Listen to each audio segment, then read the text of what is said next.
Subscribe to our YouTube channel and press the bell icon to get the latest updates. It was Narendra Modi's 2014 campaign that introduced India to the use of tech in politics, and now the latest is a smaller regional party, Rashtriya Lok Dal.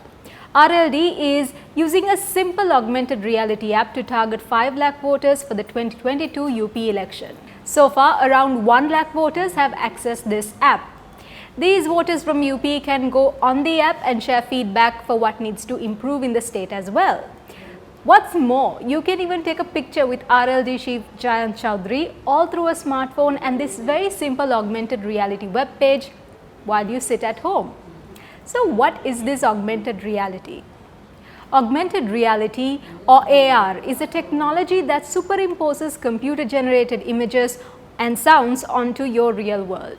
For example, even the camera apps that let you take selfies with a filter like sunglasses or a crown or a flower crown uses augmented reality to produce that effect. Augmented reality is not new, and Indian politics has used similar features in campaigns before this. In fact, election strategist Tushar Panchal says RLD's augmented reality use is an interesting gimmick for the media to write about, but it doesn't change voter minds in the least. Gimmick it may be, but using interesting little tricks thanks to augmented reality helps engage people. Remember in 2014, local and international media wrote about how a hologram of PM Modi was broadcast in several locations. A hologram creates a 3D lifelike image, so it looked like a real lifelike Modi was standing in front of you and speaking to you. The use of holograms was novel back then, and it drew more attention to Modi's campaign. Holograms and augmented reality is not exactly the same, but augmented reality can be made more high quality and realistic with the technology used to create three-dimensional lifelike holograms and then use those to create the AR effect.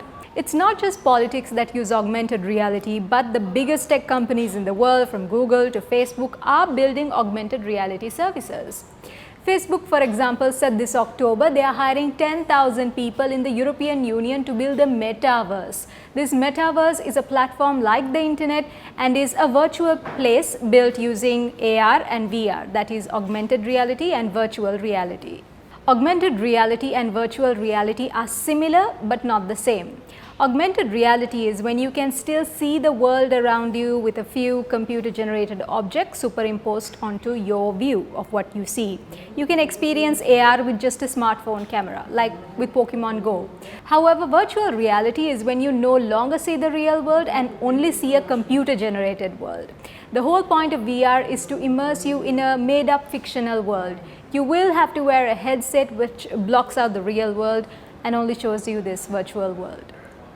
Augmented reality and virtual reality go hand in hand and are still developing technologies in India. The market for AR/VR is still only around $2 billion.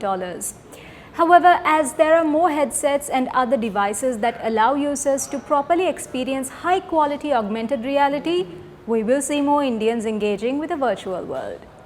Even the Army in February had decided to procure over 500 augmented reality head-mounted displays, that is the headset, and they did this procuring so that soldiers handling missile systems and gun systems can see better during night time, bad weather, and even during daytime when vision is better and the augmented reality headset can show data the soldier can use to take better decisions.